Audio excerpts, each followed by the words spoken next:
স্থানীয় বাংলা সংবাদ। আসসালামু আলাইকুম। সন্ধে ৭টা।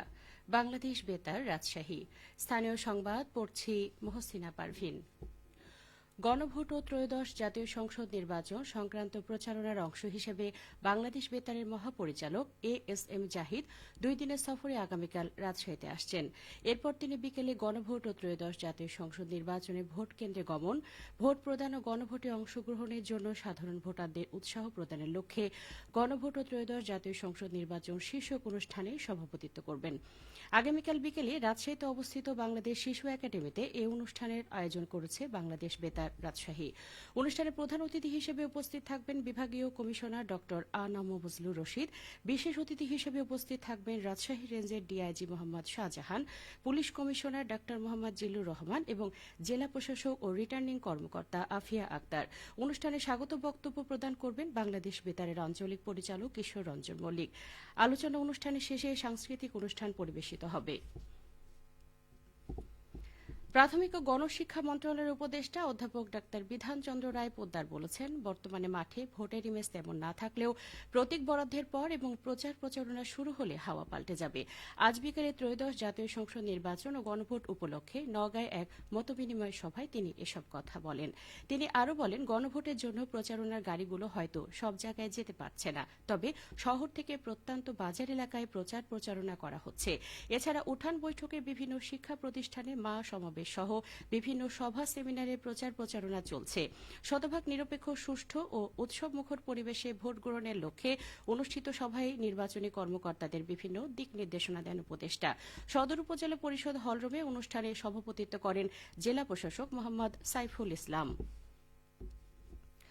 বগুড়ায় উঠান বৈঠকে গণভোটে হ্যাঁ ভোট দেওয়ার পক্ষে কেন ভোট দেওয়া উচিত এবং না ভোট দেওয়া কেন উচিত নয় সেই বিষয়ে ভোটারদের সঙ্গে আলোচনা করেছেন মুক্তিযুদ্ধ বিষয়ক উপদেষ্টা ফারুকী আজম। আজ জেলা তথ্য অফিসের আয়োজনে বগুড়া সদর উপজেলার ফাপড় এলাকায় গণভোট ও ত্রয়োদশ জাতীয় সংসদ নির্বাচন উপলক্ষে ভোটার উদ্বুদ্ধকরণ ও জনসচেতনতা বৃদ্ধির লক্ষ্যে আয়োজিত উঠান বৈঠকে তিনি এসব কথা বলেন। এ সময় উপস্থিত ভোটারদের গণভোটে হ্যাঁ ভোট দেওয়ার আহ্বান জানান তিনি। আলোচনায় উপদেষ্টা ফারুকী আজমের দেশের প্রয়োজনীয় সংস্কার ও জুলাই সনদ বাস্তবায়নের বিভিন্ন দিক তুলে ধরেন। তিনি বলেন, এবারের গণভোট ও জাতীয় সংসদ নির্বাচন নতুন ভোটারদের জন্য বিশেষ তাৎপর্যপূর্ণ। সংসদ সদস্য নির্বাচনের পাশাপাশি রাষ্ট্রের চরিত্র পরিবর্তনে একটি ঐতিহাসিক সুযোগ এবার জনগণের হাতে এসেছে। আসন্ন ত্রয়োদশ জাতীয় সংসদ নির্বাচনে নাটোরের 4টি সংসদীয় আসনের মধ্যে 3টি আসনের মোট 6 জন প্রার্থী তাদের মনোনয়নপত্র প্রত্যাহার করেছেন। আজ বিকেলে মনোনয়নপত্র প্রত্যাহার শেষে নাটোরের জেলা প্রশাসক ও রিটার্নিং অফিসার আসমা শাহিন এই তথ্য নিশ্চিত করেন।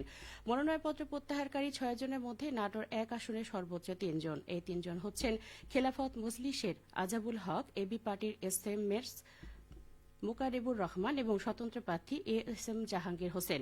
নাটোর 3 আসনে প্রত্যাহারকারী 2 জনের মধ্যে বাংলাদেশ জামাতে ইসলামী মোহাম্মদ সাইদুর রহমান এবং বাংলাদেশ খেলাফত মজলিসের টিঙ্কু সর্দার। নাটোর 2 আসনে প্রত্যাহারকারী একজন স্বতন্ত্র প্রার্থী হচ্ছেন সাবিনা ইয়াসমিন।